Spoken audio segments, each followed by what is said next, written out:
I did a video called What Happens When the Queen Dies, which is very detailed about the swarming process and the communication sounds that bees make when they've raised new queens.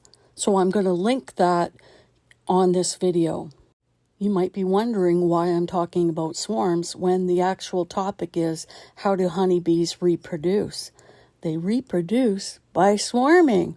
It's a natural event for bees. So if you ever see a swarm, they're not angry and they're not dangerous. You can either completely leave them alone. They know what they're doing. They can take care of themselves. They don't need help.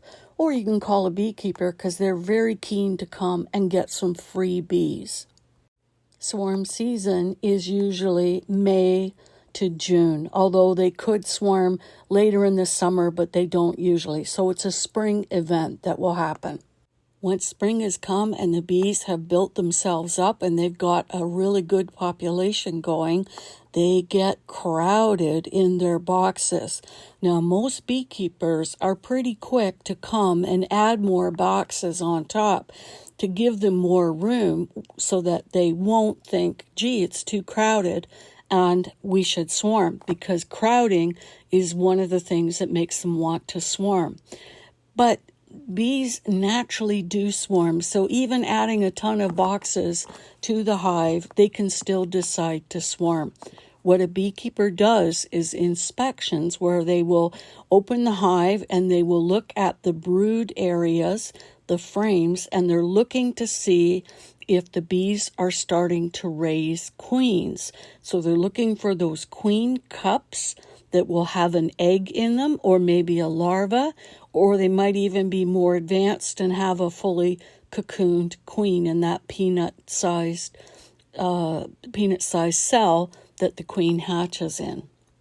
Once a beekeeper sees this, what they can do to prevent losing bees, because we're not at the bee yard necessarily every day, so the swarm could go and then they could disappear, and then the beekeeper shows up the next day and one of the hives has lost half the bees. Well, not lost because it's reproduction, but if they found a place to go, they've already left and gone to it.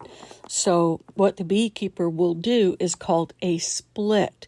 So they will take the hive and they will take some of the frames of pollen and honey, and they will take some of the frames of just honey, and they will put them into a new hive. And then they will shake worker bees into the new hive. And one of the hives will be left with the old queen, and then the new hive will make sure that they transfer a frame that has the queen cell or cells on it. And so then they will close up both hives and leave them alone, especially the new one. You want to leave them alone while they're settling in. In the new hive, the queen will hatch, and there may or may not be a fight to the death, depending if the bees are preventing the queens from doing that. But either way, it'll end up with one queen in the hive. When a hive swarms out, as discussed in that video on what happens when a queen dies, the swarm will be in a clump like a brown mass, and they will send scouts out searching for a new home site that they can move into. And when the scouts find a site, they examine it very carefully for its details and what they think is great about it. And then they will return to the swarm, and that scout will actually dance on the outside of that swarm, giving directions based on the position of the sun as to where this new site is that this scout thinks is really great. Then what the bees that are doing, the other scouts that are watching the dance, now know where to go. So they will also fly to that same site and they will check that site out as well. And if they're really impressed, they too will come back to the swarm and they will dance, saying, I found this. It's got like 4 bedrooms, a pool in the backyard, and they'll dancing. And then more scouts can go and they'll come back and they're like, wow, this site is really great. And they're dancing, showing where the site is, encouraging other bees to go there. And because of the number of dancers, this is how the democracy of bees come in. Because of the number of dancers that are agreeing on that one site, that's how the bees kind of make a little mini quorum and they decide, okay, that's where we're going to go. Now, if another bee is still dancing for another location, a bee will go to her and go beep to tell her, stop dancing. We've chosen another site. You don't need to dance about that place anymore. We've got a better place to go. And that's how bees do decision making. It's not the queen that makes decisions. She can't. She didn't fly out and check out the new location. And so the queen, although she's wonderful, she's not a ruler. She's an egg layer. It's the actual workers that form quorums to make decisions about what needs to be done. They take fabulous care of their queen because she's their mother, and without her, the hive will dwindle and not do well.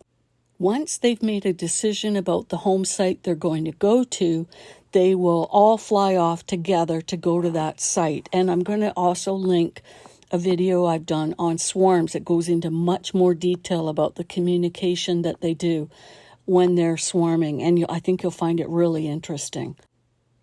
Usually the first bee to leave is the old mother. Now, this case is a scenario where mother is in good health. There's nothing wrong with her. The bees have decided to swarm because they're crowded and they feel that urge to do it. It's reproduction. They feel that urge to swarm. And so the mother is the first one that will leave and gather with many of her workers.